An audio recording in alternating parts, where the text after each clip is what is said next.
Hello and welcome everyone. एक बार फिर से हमारे इस चैनल पर आप सभी बच्चों का, विद्यार्थियों का, दोस्तों का बहुत बहुत स्वागत है। जैसा कि आपको पता है कि हमने 2 लेक्चर कवर किया था। जो कक्षा 10 सामाजिक विज्ञान का नागरिक शास्त्र का पहला चैप्टर है, सत्ता की साझेदारी या सत्ता की भागीदारी, यानी कि सत्ता का बंटवारा। इसका 2 पार्ट हमने कवर किया था, थोड़ा सा कुछ रह गया था, वो इस पार्ट में हम लोग कवर करेंगे। लेकिन एक बार जो पिछला पढ़ा उसको रिवीजन करेंगे, ठीक है, क्योंकि काफी दिनों बाद आपसे मुलाकात हो रही है। देखिए, हमने बताया था सत्ता की साझेदारी आखिर होती क्या है, भागीदारी क्या होती है।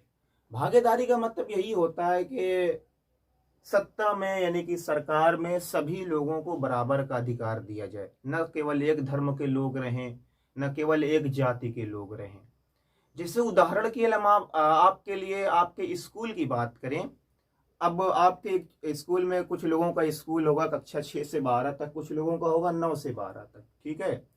अब यदि केवल कक्षा 9 वालों की बात सुन के एक एक क्लास पहले छुट्टी कर दी जाए, यानी कि 8 बेल पढ़ाई होती है, 7वीं बेल पढ़ा के छुट्टी कर दिया जाए, बाकी लोगों को न देखा जाए 10, 11, 12 को, तो ऐसा क्या होगा कि खाली कक्षा 9 वालों की बात मानी जा रही है, कक्षा 10 वालों की बात नहीं मानी जा रही, कक्षा 11 वालों की बात नहीं मानी जा रही है।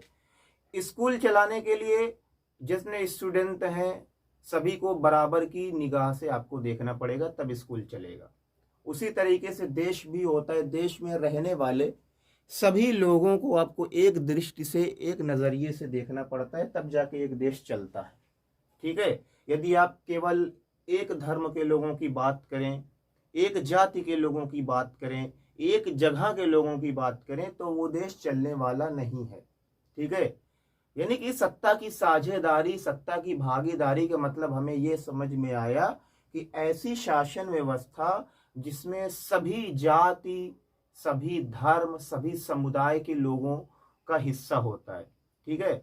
इसमें केवल एक धर्म के लोग की बात नहीं होती, एक जाति के लोगों की बात नहीं होती, उसे हम क्या कहेंगे, सत्ता की साझेदारी। इसमें हमने 2 देशों का उदाहरण भी आपके सामने प्रस्तुत किया था। पहला था बेल्जियम। बेल्जियम जो कि एक छोटा सा देश है यूरोप महाद्वीप का, ठीक है। वहां पर भी कुछ इसी प्रकार था कि कुछ लोग क्या थे, डच भाषा बोलते थे, कुछ लोग फ्रेंच भाषा बोलते थे, कुछ लोग जर्मन भाषा बोलते थे। डिटेल में इसको पढ़ा है पिछले पार्ट में, आप लोग वीडियो के बाद उसको देख सकते हैं। कुछ लोग जर्मन बोल रहे हैं, कुछ लोग फ्रेंच भाषा बोल रहे हैं, कुछ लोग डच भाषा बोल रहे हैं। अब क्या करेंगे आप? अगर आप ऐसा करें, केवल जर्मन भाषा बोलने वालों को प्रधानमंत्री बना दें, राष्ट्रपति बना दें, और भी जितने मंत्री पद हैं सब दे दें, बाकी जो डच भाषा बोलने वाले हैं और फ्रेंच भाषा बोलने वाले उनको कोई पद ना दें, तो क्या होगा? आपने सब कुछ किसे दे दिया? जर्मन भाषा बोलने वाले को। तो बाकी जो लोग हैं डच भाषा बोलने वाले और फ्रेंच भाषा बोलने वाले, वो क्या हो जाएंगे? आपसे नाराज हो जाएंगे। नाराज हो जाएंगे कि नहीं? तो बेल्जियम के जो बड़े महापुरुष थे, जो वहां के लोग थे, उन्होंने इस समस्या का हल निकालने के लिए क्या किया? सभी लोगों में सत्ता की भागीदारी कर दी, सभी लोगों में बराबर बांट दिया। अब मान लीजिए कि कुछ कुल मिला के 15 मंत्री हैं, तो 5 मंत्री रहेगा डच भाषा बोलने वाला, 5 मंत्री रहेगा फ्रेंच भाषा बोलने वाला, और 5 मंत्री रहेगा जर्मन भाषा बोलने वाला। ये समझदारी की गई, ठीक है। उसी तरीके से जैसे आप अगर स्कूल चलाना है आपको, तो सभी स्टूडेंट को बराबर निगाह से देखना पड़ेगा ना। ऐसा तो है नहीं कि हम पढ़ा रहे हैं बच्चों को, ठीक है, एक लड़के को आ रहा है, नहीं आ रहा है, तो हमने क्या किया? उसे बैठा दिया, चलो बेटा कोई बात नहीं, कल याद करके आना। वहीं दूसरा लड़का सुना भी दिया, केवल एक क्वेश्चन भूल गया, 5-6 क्वेश्चन पूछे, फिर भी हमने उसे क्या कर दिया? मार दिया। तो क्या ये हमने समान नजरिए से देखा? सबको समान नजरिए से नहीं देखा। तो ऐसी स्थिति में क्या होगा कि वहां पर भी मार पीट, शांति भंग होने जैसे हालात पैदा होंगे। तो बेल्जियम की ये बात थी। उसी तरीके से एक देश है श्रीलंका, जो कि हमारे इंडिया क्या एक पड़ोसी देश है, ठीक है। एक द्वीपीय देश है श्रीलंका, एशिया में पड़ता है। द्वीपीय देश यानी कि ऐसा देश जो चारों तरफ से किससे घिरा हो? पानी से घिरा हो। तो यहां पर भी ज्यादातर जो लोग थे वो सिंहली भाषा बोलते थे, और कुछ 20% अराउंड जो है वो तमिल भाषा बोलते थे। तो यहाँ की सरकार ने क्या किया कि सिंहली भाषा को देश की राजभाषा बना दिया, ठीक है। सब कुछ, मंत्री पद, ये पद, वो पद, सब कुछ किसको दे दिया? सिंहलियों को दे दिया। और क्या किया गया, जैसे कोई सरकारी वैकेंसी निकली, सरकारी जॉब वॉब में सिंघलियों को प्राथमिकता दी जाती थी। इससे क्या हुआ कि जो तमिल लोग थे वो काफी ज्यादा नाराज हुए और देश में गृह युद्ध, यानी कि उस देश के ही लोग आपस में लड़ने लगे। तो आप इमेजिन कर सकते हैं कि आपके घर के लोग आपस में लड़ेंगे तो वो घर कभी भी जो है वो तरक्की नहीं कर पाएगा। ठीक है, कुल मिला के सत्ता की साझेदारी का मतलब यही होता है कि सभी लोगों का एक साथ मिलकर शासन सरकार को चलाना ही सत्ता की साझेदारी कही जाती है। तो अगर आप इस कसौटी पर, इस तराजू पर अपने देश को रखें, यानी कि भारत को, इंडिया को, हिंदुस्तान को रखें, तो क्या हमारे देश में सत्ता की साझेदारी है? जी हाँ, बिल्कुल है। आप लोगों ने देखा होगा, क्या हमारे देश में केवल एक धर्म के लोग हर मंत्री पद पर रहते हैं? नहीं। ठीक है, आप लोगों ने देखा होगा सरकार में मुस्लिम भी रहते हैं, हिंदू भी रहते हैं, सिख भी रहते हैं, ईसाई भी रहते हैं। ठीक है, इसी हमारे भारत में डॉक्टर एपीजे अब्दुल कलाम मुस्लिम राष्ट्रपति भी हुए हैं और पंडित जवाहरलाल नेहरू हिंदू राष्ट्रपति भी हुए हैं, डॉक्टर जाकिर हुसैन, ऐसे तमाम लोग हैं। ठीक है, तो ये हमारा देश है, यहाँ पर सत्ता की साझेदारी हुई है। यहाँ पर केवल एक धर्म और एक जाति के लोगों को जो है वो प्राथमिकता नहीं दी जाती। ठीक है, दूसरी बात अगर हम कहें कि आखिर सत्ता की साझेदारी के अलग अलग, थोड़ा सा टेक्निकल इश्यूज हो गया था, ठीक है, फिर सही हो गया बहरहाल। तो दूसरी बात यदि हम देखें कि आखिर ये जो सत्ता की साझेदारी होती है इसके कितने रूप होते हैं, इसको कितने भागों में बांटा गया है। तो सत्ता की साझेदारी जो होती है, इसको सबसे पहले इसका जो वितरण होता है वो ऊर्ध्वाधर वितरण होता है। इसका ऊर्ध्वाधर वितरण होता है, यानी कि ऊर्ध्वाधर का मतलब क्या होता है, ऐसे। ठीक है, सबसे पावरफुल ये होगा, उससे ज्यादा पावरफुल ये होगा, उससे ज्यादा पावरफुल ये होगा। तो अगर इसके ऊर्ध्वाधर वितरण की बात की जाए, सत्ता की साझेदारी की, अगर इसके ऊर्ध्वाधर वितरण की बात की जाए तो सबसे पहले इसमें आती है केंद्र सरकार। केंद्र सरकार जो पूरे देश के लिए होती है। केंद्र सरकार क्या होती है, ये पूरे देश के लिए होती है। केंद्र सरकार जो काम करती है वो पूरे देश के लिए करती है और सबसे शक्तिशाली सरकार यही होती है। सबसे शक्तिशाली सरकार यही होती है, केंद्र सरकार होती है।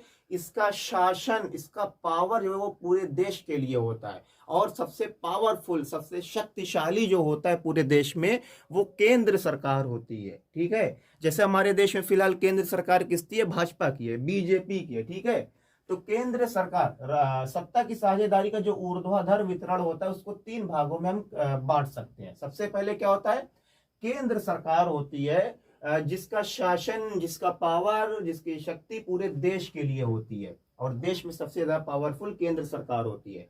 दूसरा आता है राज्य सरकार, या इसे हम कहते हैं प्रांतीय सरकार।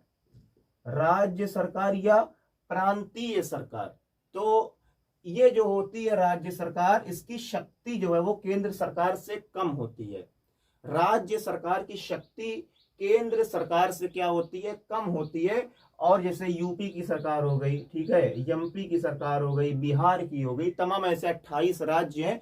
तो 28 राज्यों की अपनी अलग अलग क्या है, सरकार है। 28 राज्यों की क्या है, अपनी अलग अलग सरकार है। ठीक है, तो सबसे शक्तिशाली केंद्र सरकार होती है, उससे जो कम शक्तिशाली होती है वो राज्य सरकार होती है। इनका पावर जो है वो केवल एक राज्य के लिए होता है। जैसे अगर हम यूपी की बात करें तो जो यूपी की सरकार होगी उसकी शासन व्यवस्था केवल यूपी में चलेगी, दूसरे किसी राज्य में न चलेगी।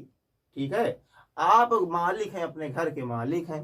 ठीक है, ऐसा नहीं कि जाके दूसरे घर में आज ये बनना चाहिए वो बनना चाहिए, तो ऐसा नहीं है। ठीक है, तो राज्य सरकार का जो पावर होता है वो केंद्र सरकार से कम होता है। राज्य सरकार की शक्ति केंद्र सरकार से कम होती है। केंद्र सरकार की जो शक्ति होती है वो पूरे देश पर उसका शासन होता है, जबकि राज्य सरकार का शासन केवल एक राज्य के लिए। जैसे एमपी की है, मध्य प्रदेश की, तो मध्य प्रदेश में ही केवल उसका शासन व्यवस्था रहेगी। ठीक है, तो अगला आता है स्थानीय सरकार। स्थानीय सरकार का मतलब जैसे ग्राम पंचायत, किसी एक गांव का मुखिया होगा, किसी एक गांव का प्रधान।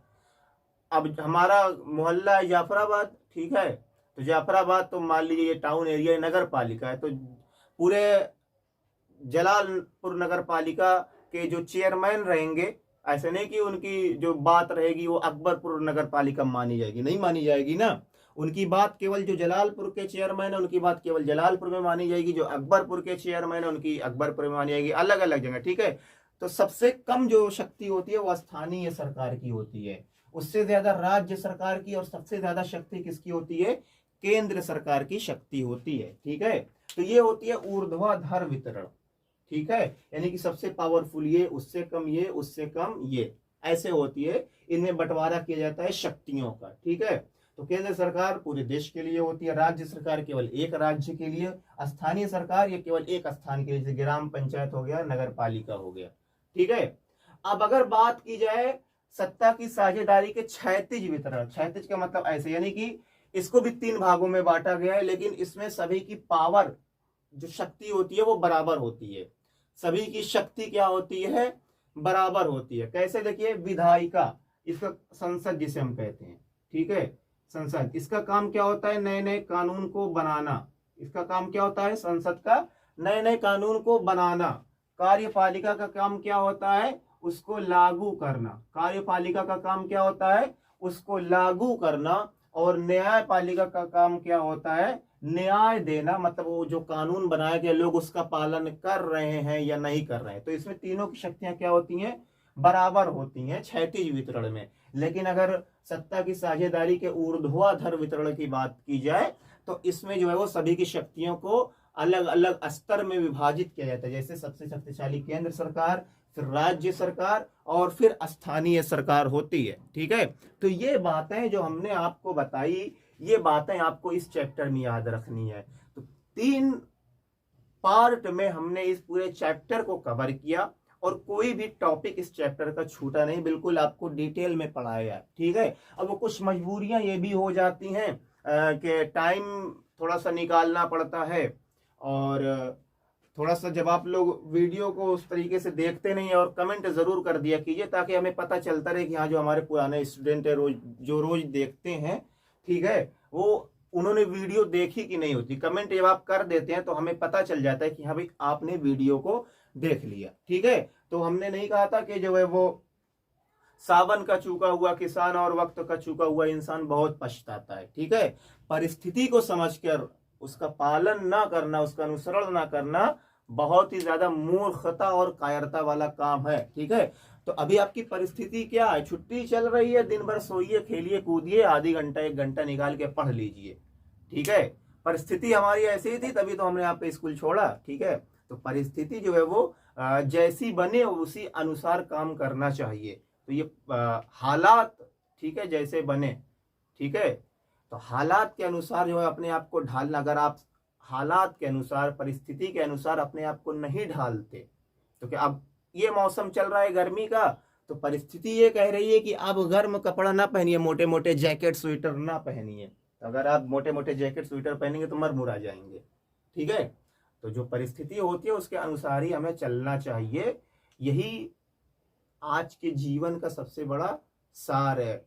इतिहास गवाह है कि परिस्थिति के अनुसार जिसने अपने आप को नहीं बदला, ठीक है, वो इतिहास में ही रह गया, आगे नहीं बढ़ पाया। ठीक है, तो इसी के साथ हम अपनी बात को तमाम करेंगे, फिर मिलेंगे आपसे नेक्स्ट टॉपिक के साथ। अगर आप लोग जो नागरिक शास्त्र का दूसरा पार्ट पढ़ना चाहेंगे तो दूसरा पार्ट पढ़ाएंगे, नहीं तो जो है अर्थशास्त्र का पहला चैप्टर शुरू करेंगे। जैसा आपको पढ़ना रहे कमेंट बॉक्स में कमेंट कर दीजिएगा।